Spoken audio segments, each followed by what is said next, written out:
Well, colleagues, welcome to the PEN Project webinar summary of the HR Managers meeting, which took place on the 7th of March.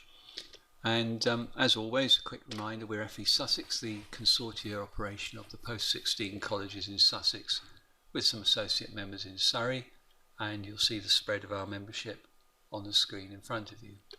So this webinar is to summarise what went on at the meeting, to make sure that colleagues who couldn't attend have the opportunity of finding out what happened.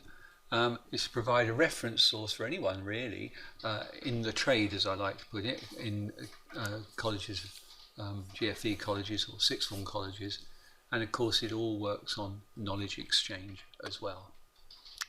So on the agenda of that meeting, which was held on the 7th of March, we had a very interesting presentation by Nicola Humphrey of Acumen Business Law on the gender pay gap. We had some Ofsted feedback, or not Ofsted present, I have to say that, we were just discussing various items. The effect of the levy on HR management, separate college companies and how they affect, could affect the terms and conditions of staff, and then what CPD is available from the Education and Training Foundation, which is a timely moment to say that the webinars are sponsored, as indeed are the PEN meetings, by the Education Training Foundation. So firstly, I'd refer you to the Acumen Business Law website, which is there at the top of the screen, and there's a whole presentation on the gender pay gap analysis and legal obligations thereof. You can pick up the presentation as a separate document in a separate file, and you'll find it, we'll email it to you on info@fesussex.org.uk, so drop a line onto that one, and then we'll email you back requesting what you want, and we'll email you back with this set of slides that relate to it. So following Nicola, we moved on to looking at Ofsted commentaries, and here was a summary of commentary relevant to HR from a recent Ofsted workshop. In fact, the Ofsted workshop was held in late January.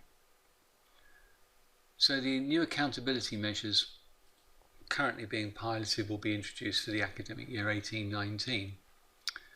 And those accountability measures have the potential to change how we measure the performance of staff and what we expect from staff. They're uniform across the post-16 sector, so they will provide direct comparison for parents to competitive colleges and training providers. And they do need to be, I would suggest, looked at and thought of in the light of how you're going to cope with these and implementing these as a college. So the second thing which was coming out of the Ofsted talks were the changes which are on the way for apprenticeships. There's nothing written down yet.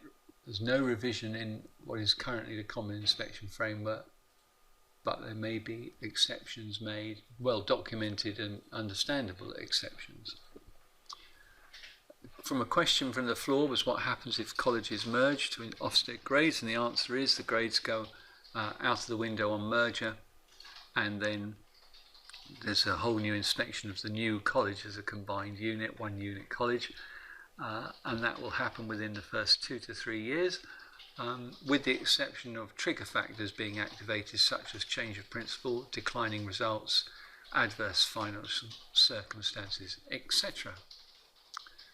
And finally, from the HR perspective, there was the note that college separate companies, subsidiary companies of colleges, where they're actually providing training, so acting as a training provider, and they're inspected separately to the parent college or colleges. We discussed the apprenticeship levy funding. It was a long discussion, people updating their knowledge and understanding of it, how it works. There's an interesting thought of the opportunity to recruit graduates for teaching in hard to recruit subjects like maths and English, and use the levy to fund staff gaining the appropriate post-16 teaching qualification. Now that situation has gone on in one college, it's likely to be replicated in others, and certainly one which it's worth keeping an eye on, because it starts to link graduates into a career in further education colleges. It also enables colleges to recoup some of the money they're paying out on the levy. Separate college companies, we've had 2 instances in Sussex, well, 1.5. The first one is where City College and Northbrook College have amalgamated their work-based learning provision into one separate company. And over at the other side of the county, Hastings and Sussex Downs, so Sussex Coast Hastings and Sussex Downs are working together on certain aspects of their apprenticeship delivery programs. So what does that mean? What does a separate college company mean for HR management?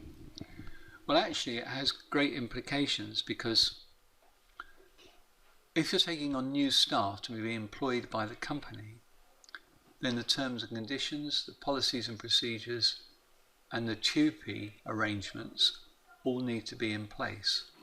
And similarly, if you're having newly appointed staff, then they're going to need the contracts of employment, the terms and conditions, the manual which tells them how to do things, and so on. So there's quite a lot of work attached to getting this established. If you're seconding staff in, then their conditions of service are set by their parent company and not by the company to which they're seconded. So also worth thinking about on that.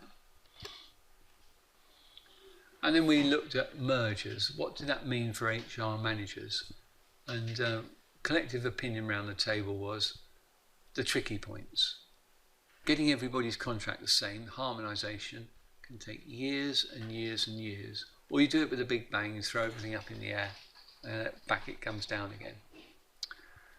Effecting the installation of common culture and values across the organisation was felt that was something which HR could play an enormous part in making sure that paper was flagged appropriately or acknowledgement was given whenever appropriate at public meetings. The next thing coping with mergers got was having to feed in a strategic vision through appraisal. Some managers conducting appraisals did not feel comfortable about having to do that. So a training requirement came up. And then the other one is that old chestnut.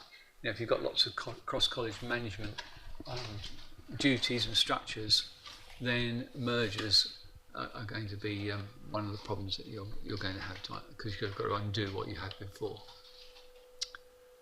The next item we looked at was just some quick staff development available from the ETF. We also looked at successful advertising media, the use of social media, LinkedIn and so on, and the prevalence of people getting their jobs through LinkedIn now, which was absolutely enormous, some of the statistics we were being quoted. So conventional advertising, as I was brought up with, is out of the window. The success that colleges have had with eRecruiter, some colleges using refer a friend initiatives, there's Golden Hello initiatives, and there's fractional posts and the management thereof. All of those areas were subjects for discussion, and fractional posts and the management thereof was an interesting discussion. I recognised the problems from years ago that have come back, that you can't get people to manage fractional posts necessarily. So that just about wraps up the webinar for HR managers. So thank you very much for watching. As always, if you have any questions, we're there on the screen, fesussex.org.uk, and the very best of luck.